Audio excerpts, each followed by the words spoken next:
So in a sale, prices are reduced by 30%. The sale price of a TV is 280.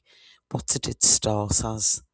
Okay, so that means if the television is now 280 and it's been reduced by 30, that means that £280 is equal to 70% of the original value.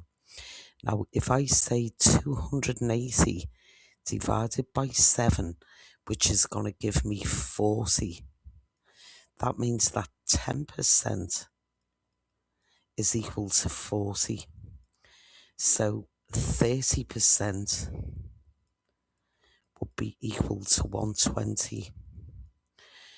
Okay, and add this on to the 280.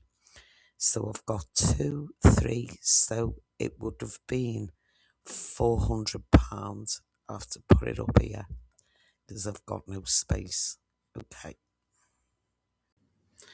If you'd like more support with maths, my email is on screen. You're very welcome to get in touch.